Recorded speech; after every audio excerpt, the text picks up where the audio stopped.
En la cosmovisión ancestral tahuantinsuyoana, el agua es la sangre de la Pachamama, la sangre de la tierra, y es a través de su sangre que nos da vida y alimenta. Y del agua se levanta el arco iris, que viene siendo el espíritu de la serpiente sagrada. El gran Amaru, esta cordillera continental que nos viene cobijando desde hace milenios. Nuestro hogar tahuantinsuyano, nuestro Amaru Pacha.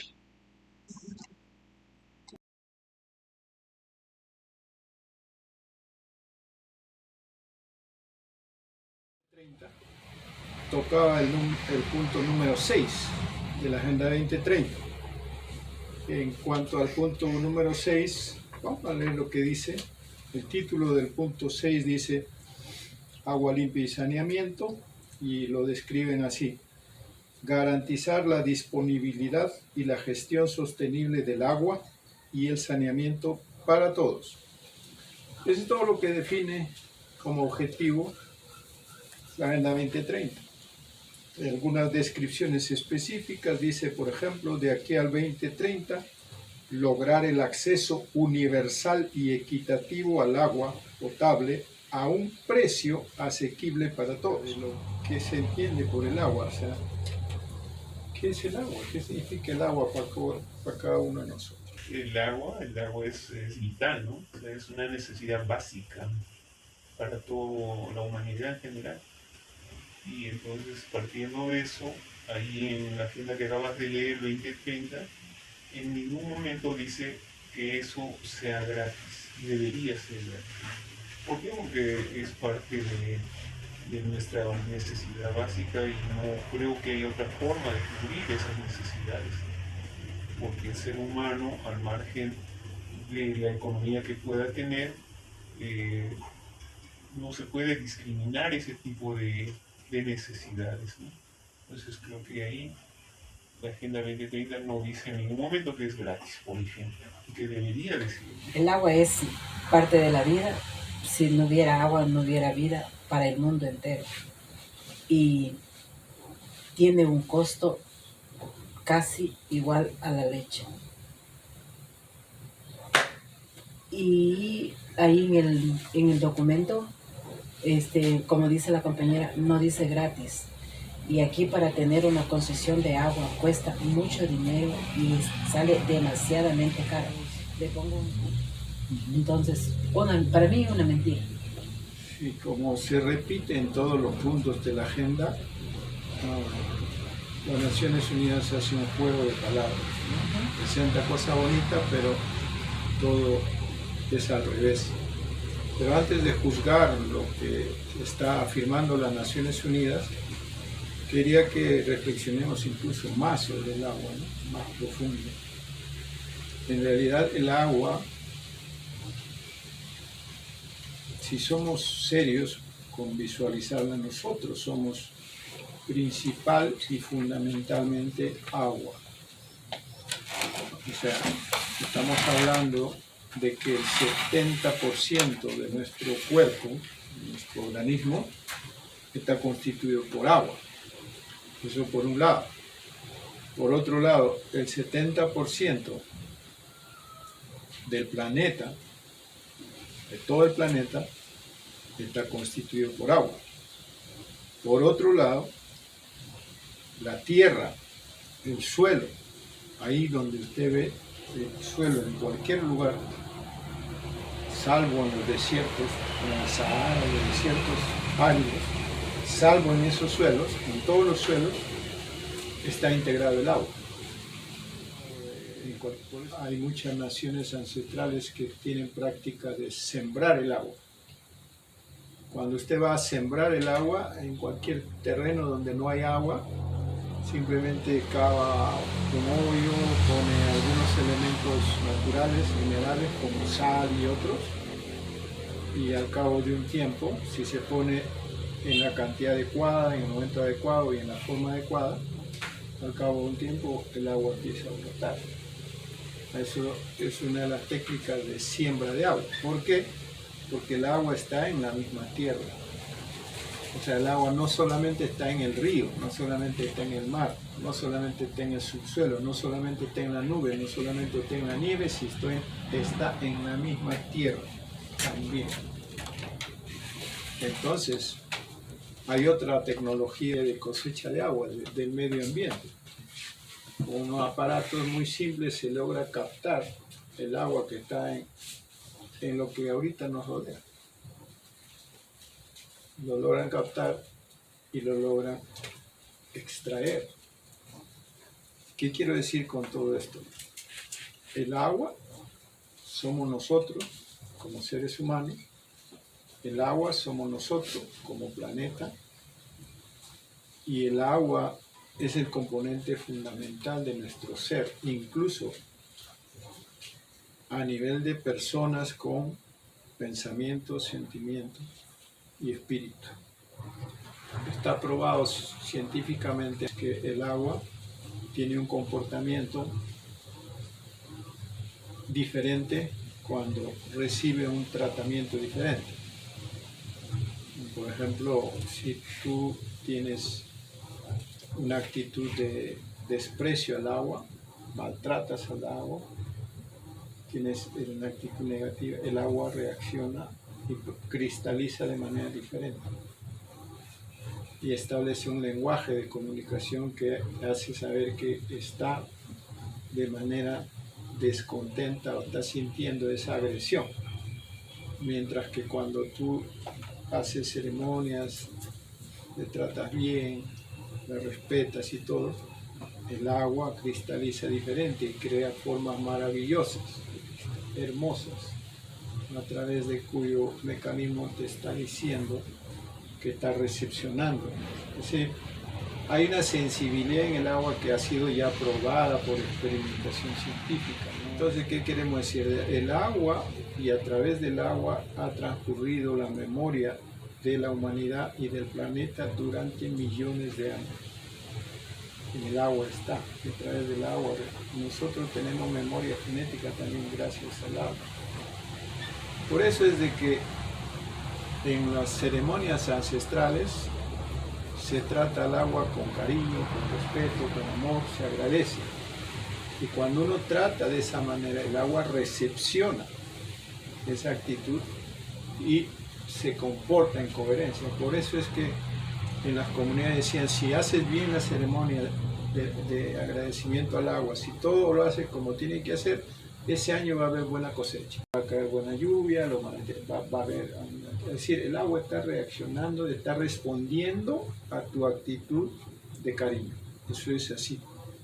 De la misma manera, cuando nosotros hacemos ceremonias sagradas, somos conscientes de esa realidad de nuestro ser con agua, de nuestro ser y de nuestras vivencias a través del agua.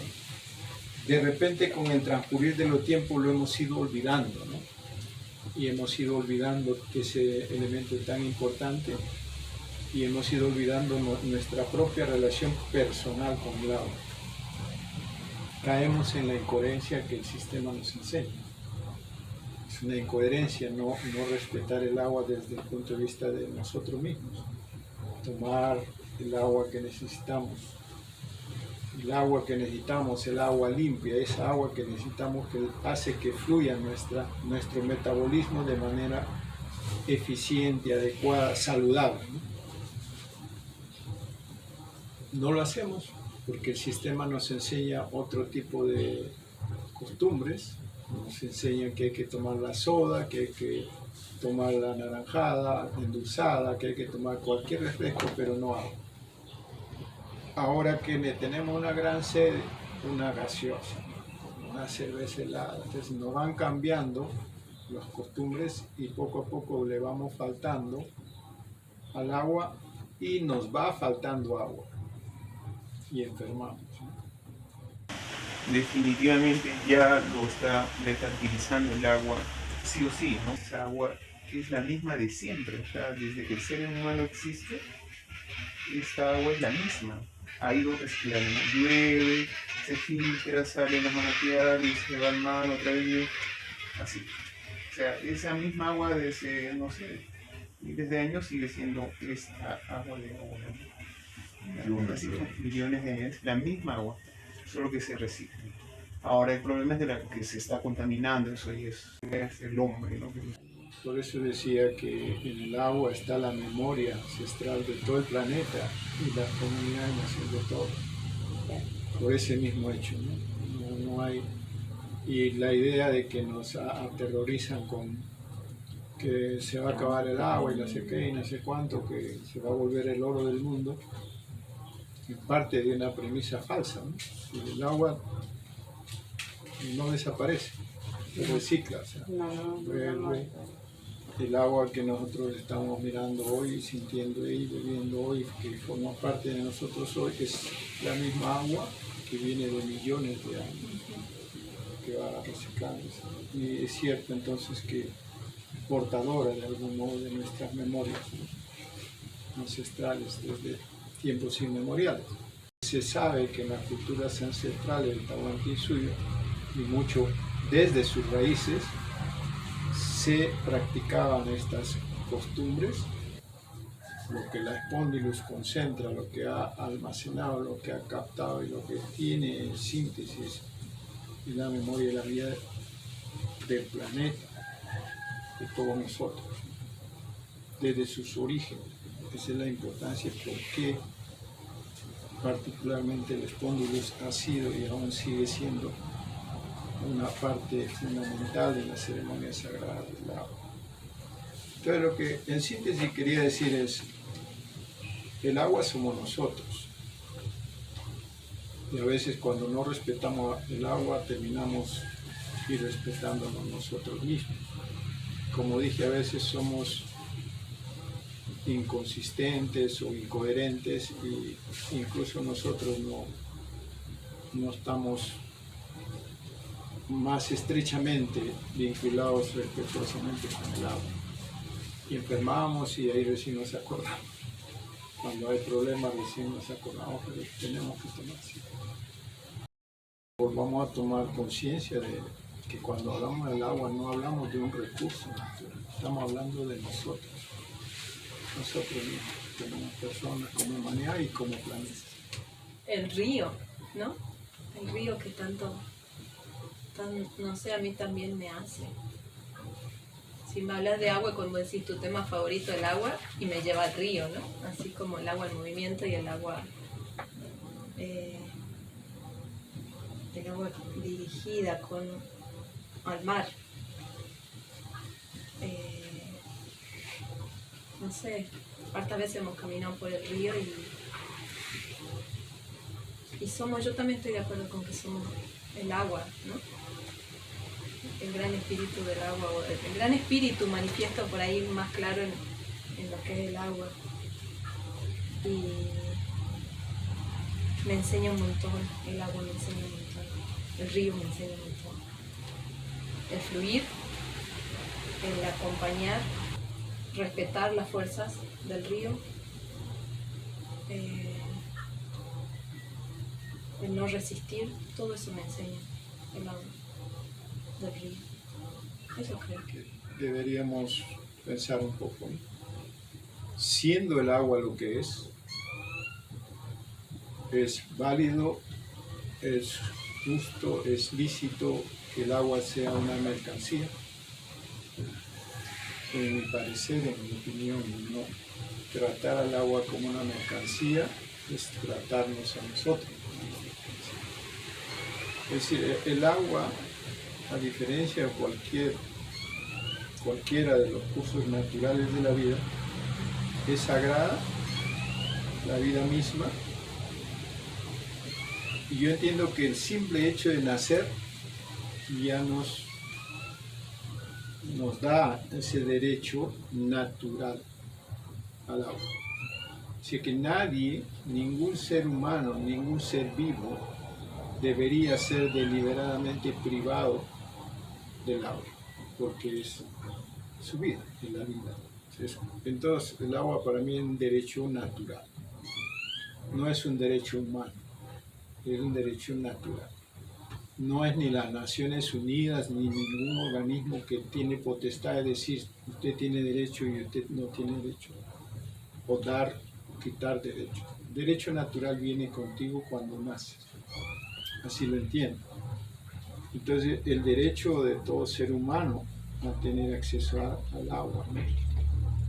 A veces nuestros padres, abuelos nos solían decir a una persona jamás se le puede negar un vaso de agua.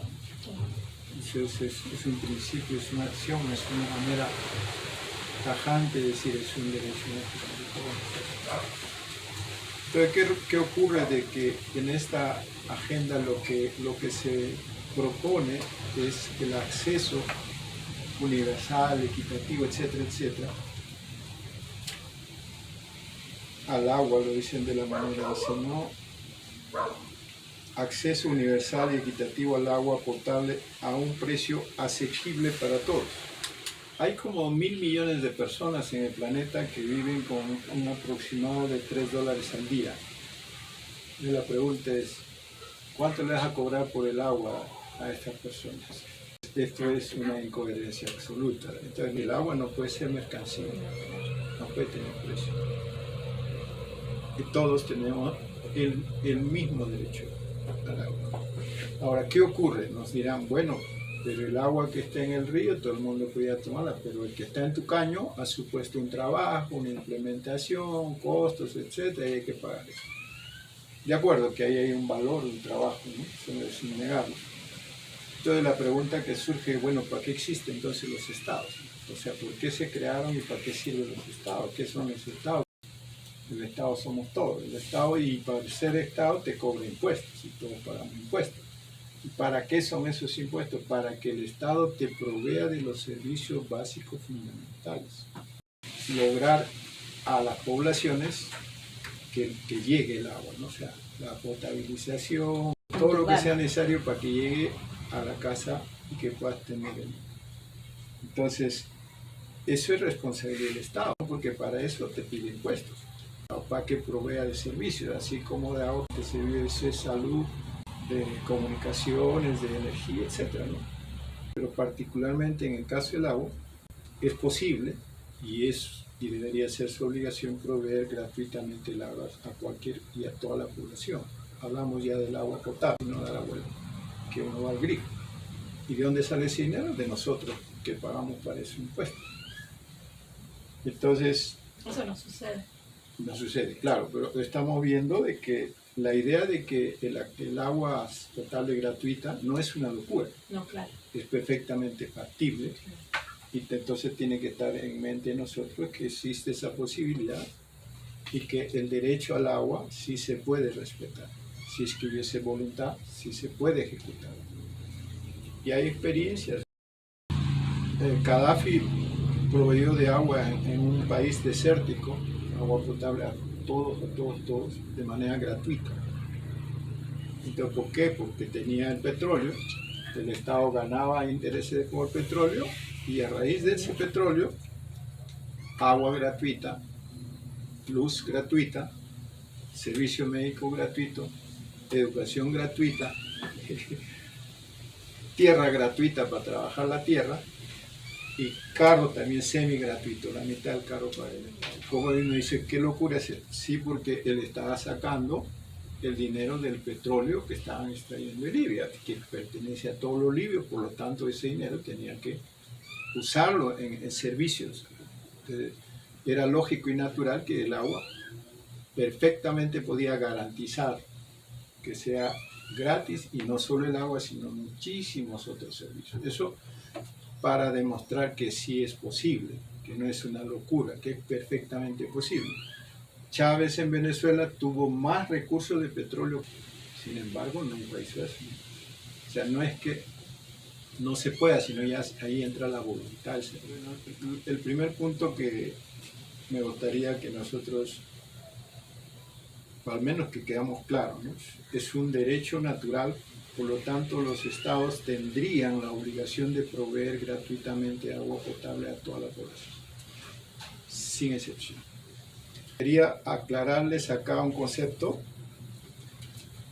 que teóricamente está bien planteado, pero hay cosas que no nos hacen saber y que esconden cosas acá. Dice, garantizar la disponibilidad y la gestión sostenible del agua y el saneamiento para todos. O sea, aquí yo pondría garantizar la disponibilidad de agua para todos. Entonces, ¿qué quiere decir? Gestión sostenible ya es una discriminación. Para que sea sostenible algo tiene que haber reducción de la población mundial, sí o sí, no hay otro. Y lo otro es saneamiento para todos. ¿Qué quiere decir todos acá?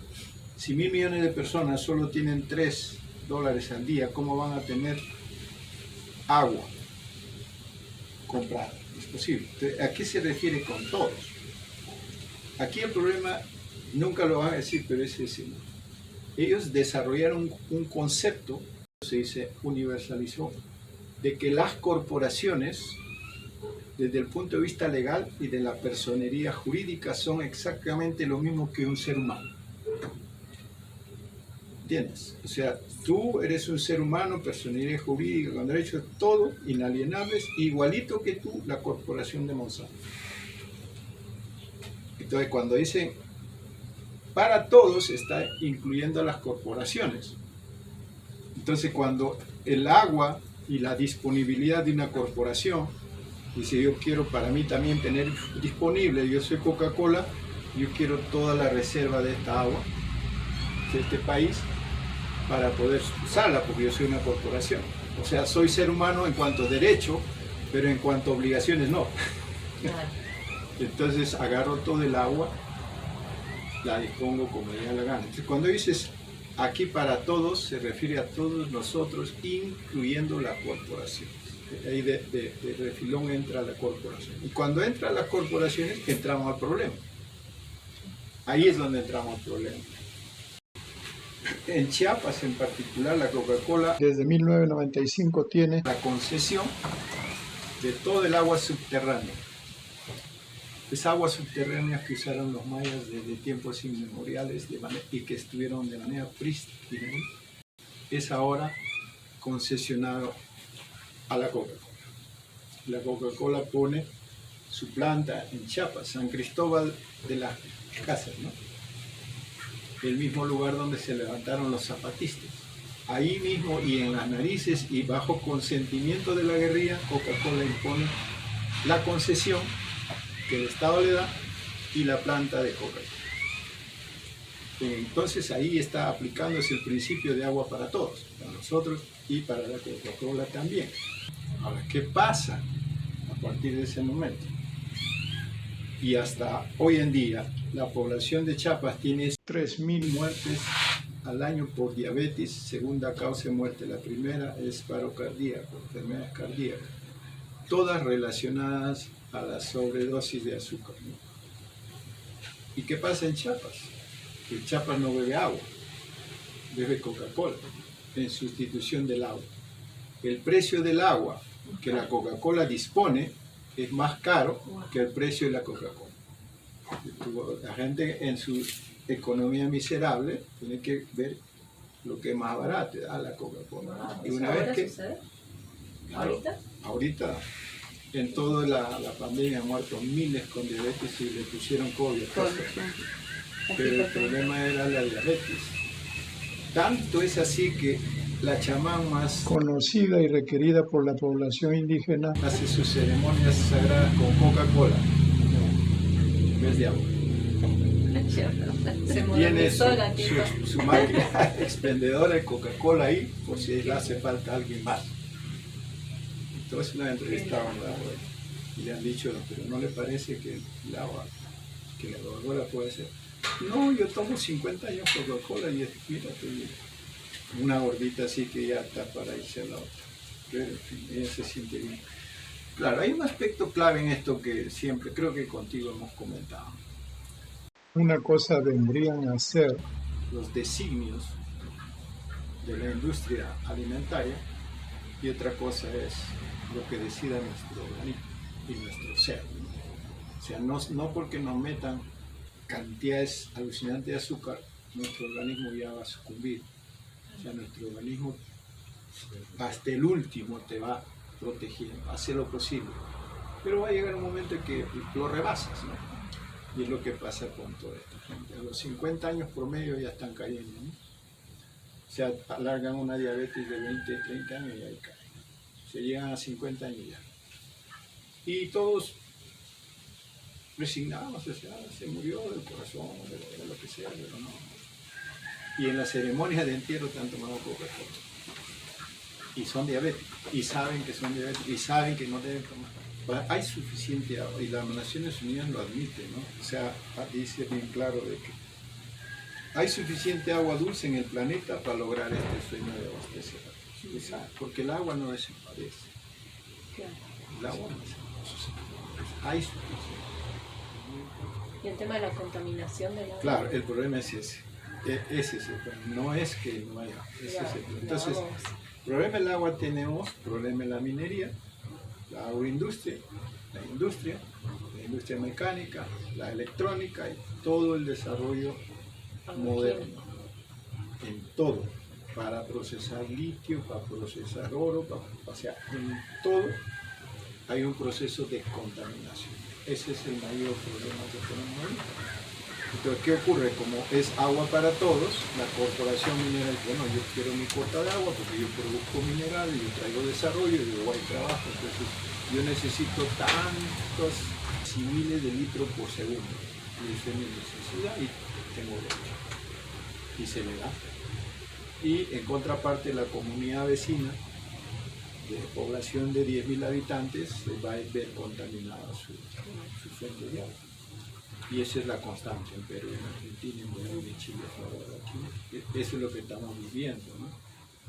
Te puedo decir, si queremos desarrollo, tiene que haber minería, tiene que haber agroindustria, tiene que haber...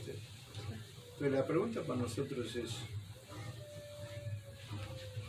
¿realmente no existe otra forma de vida? O sea, tiene que ser así. Creo que mencioné varias veces cuando he caminado por Camino Inca, en varios lugares he encontrado, por ejemplo, ruinas que se llaman Jori Guairachina. Jori Guairachina quiere decir Jori oro, ¿no? Guairachina es ventear. Entonces, el lugar donde se venteaba el oro. O sea, el proceso de selección, de aislamiento del oro ha sido a través del viento.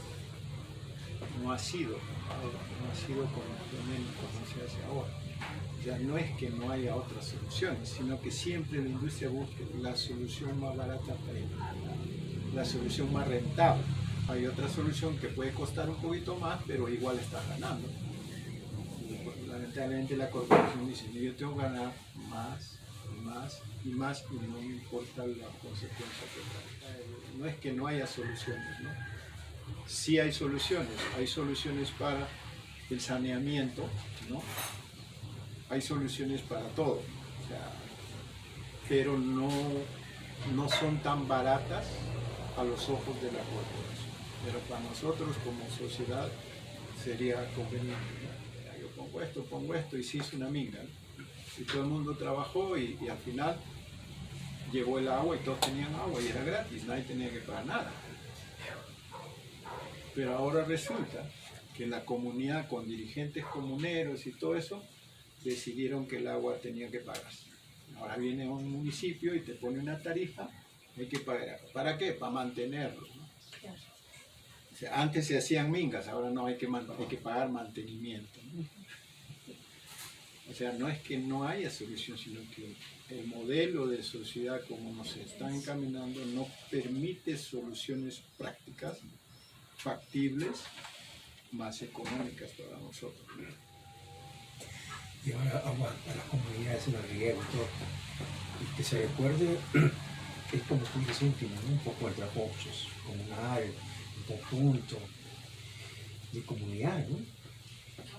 Y esa es la forma práctica de hacerlo, ¿no?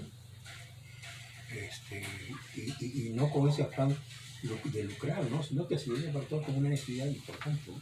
Te cuesta, ¿no? Te cuesta todo, ¿no? Se apaga, ahora último que quiere privatizar, porque es un negocio el agua, porque con el agua es otro proceso. Yo creo que va más allá de tener agua, sino que es como siento que es también como una situación de controlar, ¿no? Ya con el agua, un poco quién rige el agua, ¿no? Es una forma como todo es control, como a través del agua también hay una forma de hacer un control, ¿no?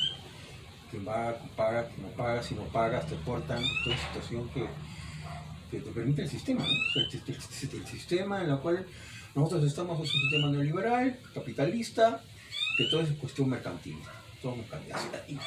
Y el mismo el agua que 20, 30 años atrás, pues tú te imaginas que te debía costar el agua, ¿no? Pasadas, entornos, todas esas cosas, ¿no? Por esta cuestión de necesidad también de que el agua tampoco es pura, ¿no? O sea, la contaminación, ese tipo de cosas.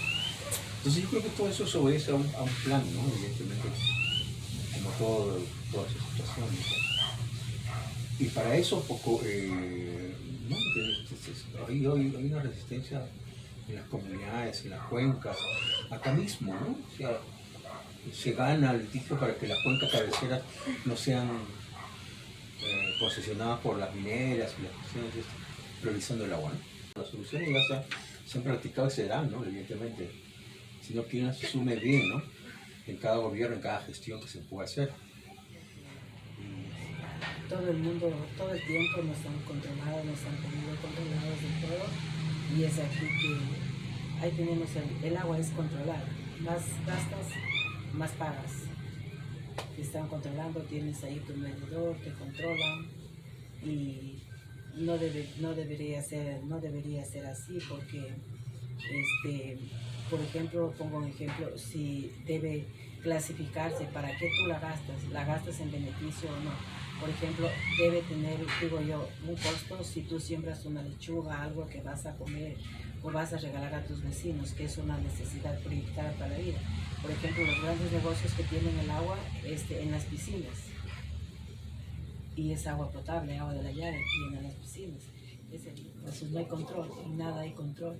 Solo nos meten leyes, lo que se dice vulgarmente, el papel aguanta todo. Nos ponen esto, y somos pocos los que nos obligan y estamos obligados a cumplir eso.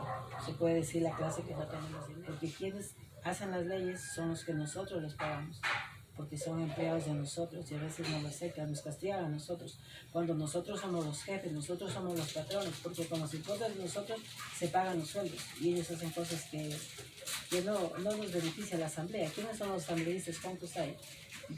¿Cuál es el ingreso de ellos? Un salario demasiado alto. ¿De qué es? De lo que nosotros aportamos. Malo que bueno nosotros aportamos. Entonces, no sé, a veces el mundo está demasiado loco y cada vez... Si la necesidad básica del ser humano para consumir agua potable es de 100 litros diarios, ¿no es cierto? Ya el consumo sobre los 100 litros podría ser objeto de pago por el sobreuso para lo que significase los trabajos de mantenimiento, en fin, cuestiones de... Aquí existe en Bicao, en San Pedro, que tenés un cupo, un número para consumir mensual. Y si te pasas de ese número, ya el precio por litro es carísimo. Claro, la diferencia que estoy hablando es que los 100 litros son gratis. Deberían ser gratis. Pero bueno, si el agua no puede ser una mercancía. El sobreuso podría cargarse por ser sobreuso, pero no porque el agua tenga un precio, no es una mercancía. Y esto es lo que está en la discusión de fondo con las Naciones Unidas, ¿no? La cabeza de las compañías más grandes agroalimentarias, que es Nestlé, que copa pues un área inmensa de productos de la industria agroalimentaria, ya planteó hace como 5 años de que el agua no debería ser un derecho humano porque es una mercancía. Es una definición que hace una corporación importantísima en nombre de todas. Y las Naciones Unidas lo estuvo manejando como derecho humano, pero resulta que en la práctica está cediendo a las corporaciones, incluyéndolas en el apelativo de todos, porque él se considera la corporación un ser humano. Entonces ahí ya está entrando poco a poco el problema de la mercantilización del agua. pero además ya está concesionado el agua de México, el agua de Paraguay, Argentina, Brasil, el agua de Perú, o sea, casi todas las fuentes de agua, las fuentes hídricas más importantes ya están concesionadas. Y no nos hemos percatado o no hemos querido darnos cuenta porque a la hora de la hora,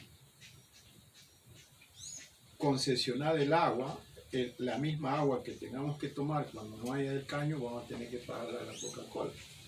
Y en el futuro, o la Nestlé, en el futuro va a ser la Nestlé la que va a concesionar los sistemas de agua potable, porque ellos tienen el agua, las reservas de agua. ¿Qué vas a hacer con tu sistema de agua potable si ya no tienes reserva de agua? ¿De dónde va a venir el agua? Ellos tienen la reserva. Pero ellos pueden prácticamente ya concesionar no solamente la explotación de la, sino también los servicios. Y Ese le es el riesgo interrumpo, mayor.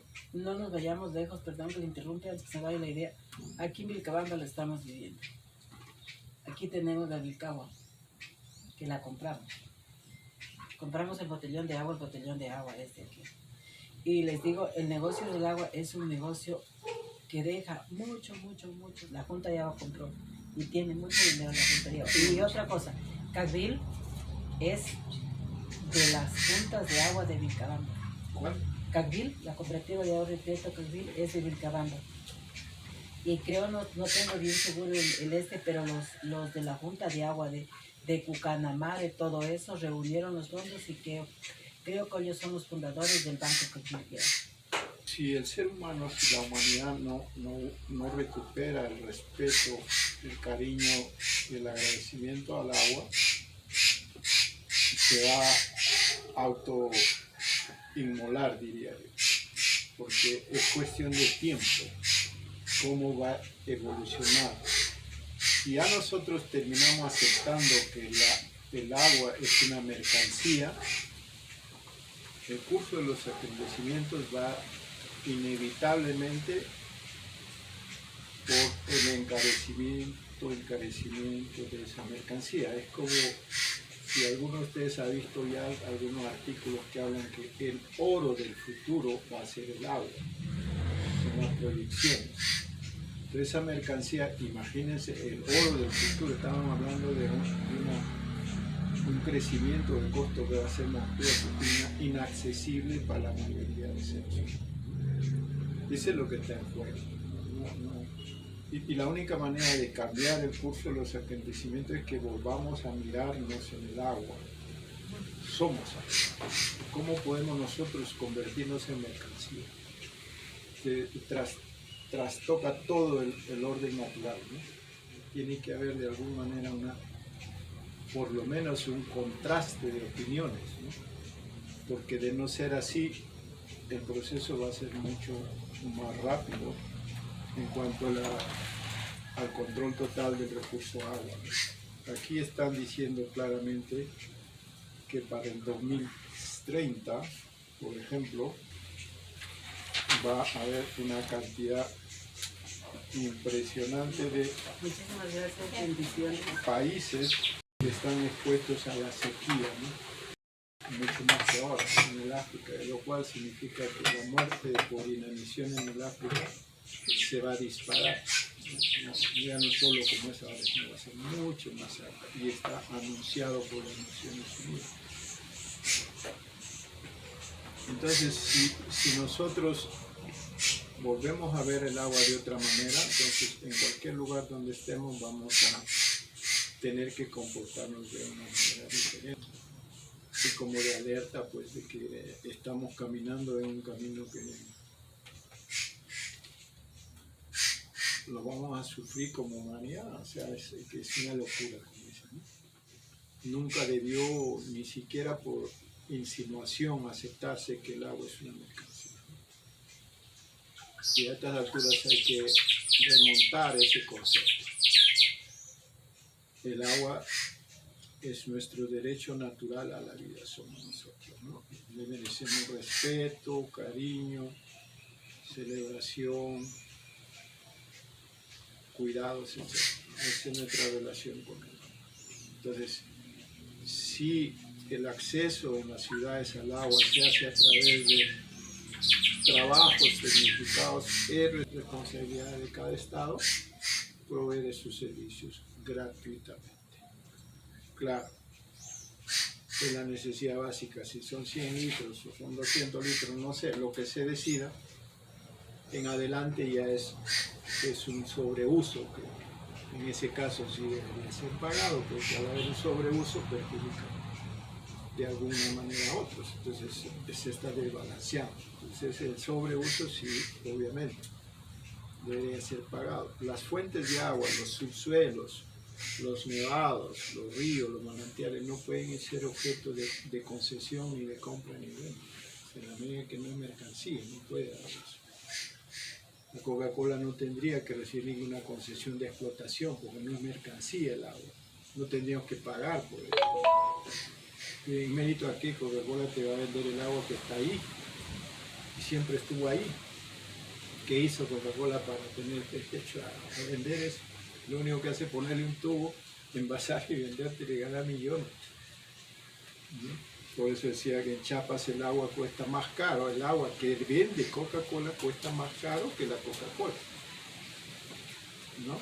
Y la población de Chiapas no tiene acceso al agua porque las vertientes del río y todo están contaminadas porque los municipios son incapaces de hacer tratamiento de agua residual. Es decir, la gente o toma agua contaminada o toma Coca-Cola, esa es su opción. Esa era la intención de la reflexión, o sea, que volvamos a entendernos como agua. Yo creo que es el punto de partida para poder empezar a cambiar el enfoque en nuestra propia existencia, nuestra propia vida, ¿no? Y en todos los pueblos que vamos, en donde sea, digo, no sé, aquí en Guadalajara no he visto mucho, pero en el Perú, todos los ríos están sucios, sucios. O sea, la gente no hay un respeto, ¿no? Yo tengo el entendimiento de que el cambio siempre es desde lo pequeño, desde la célula a lo macro. Para mí yo siempre lo entiendo desde ese lugar al cambio.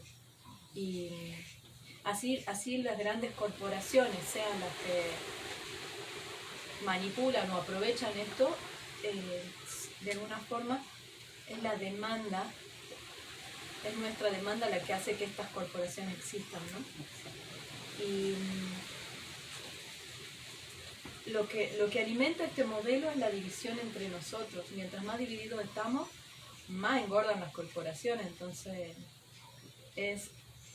para mí el problema es el grado de individualismo al que llegamos como seres humanos. Y me encanta eso que decís, Juan, del agua. Si somos el agua está en todos, entonces no puedo verte separada de mí.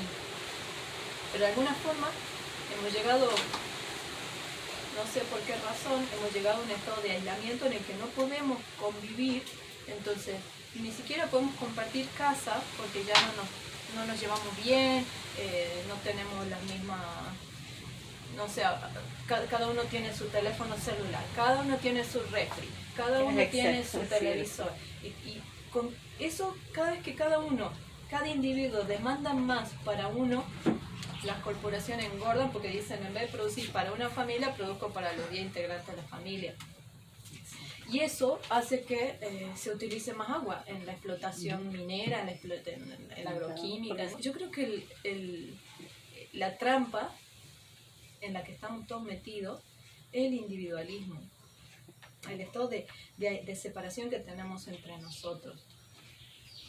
Hay intentos comunitarios, yo creo que se puede compartir, se puede tomar conciencia, se pueden hacer muchas cosas desde lo individual.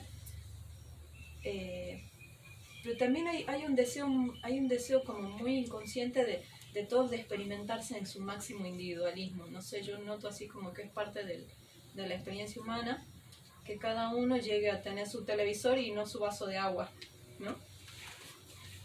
Quizás se tenga que llegar a esos estados de alienación, de individualismo, de que no te quiero ver, para darnos cuenta de que no hay nada ahí y que hay que volver a compartir, hay que volver a compartir el agua, porque el agua es un símbolo, como Juan dice, somos el agua. Yo estoy totalmente de acuerdo. Entonces, si somos el agua, somos la familia, somos la comunidad, y compartir Y en la medida que aprendamos a compartir entre nosotros, o reaprendamos o recordemos, porque tenemos la información de los ancestros, de que antes vivían más comunitariamente, si retornamos a ese estado de conciencia donde se compartía, donde no derrochamos agua como derrochamos, soluciones hay varias, no sé, reciclar las aguas, darle más usos, separar aguas grises de aguas negras, hay muchas formas, pero sería como poner una curita sobre la herida, y lo que yo digo es que hay que ir más profundo. Hay que volver a valorarnos como humanidad, como planeta, pero un valor. Primero recuperar nuestro poder espiritual, nuestro poder. ¿Y por qué digo recuperar? Porque el marketing de la sociedad en que vivimos nos tiene bajo control. Eso es así de todos. De recuperar nuestro poder es soltarse de ese marketing y empezar a establecer sus propias reglas de conducta. Todos vivimos bajo programas, como programados, ¿no? Y los responsables son los que manejan los hilos detrás de los programas, ¿no? Pero que es posible salir de los programas. Entonces, en el momento en que uno sale de ese programa, empieza a usar su cabeza, empieza a recuperar su poder, ¿no? De pensamiento, de reflexión, de emprendimiento, empieza a poder tomar decisiones. Por ejemplo, si yo sé que en la contaminación del agua está el mayor problema ahorita, ¿no es cierto? Y sé que los mayores contaminantes son la minera, la industria agroalimentaria y todo eso, ¿no? Puedo hacer el esfuerzo cada vez mayor de no consumir los productos que están contaminando el agua. Autoproducción, autoconsumo, y en ese proceso ya sabemos que el eje de respeto, de nuestro respeto, es el agua. O sea, por ese camino puede ser muy largo, muy difícil, pero no veo otro. Encontremos las formas en que podamos ser coherentes. Yo creo que ese es el reto ahora, ¿no? Y así como estamos hablando individualmente, compartimos con los demás en grupo y extendemos esa reflexión para que reflexión.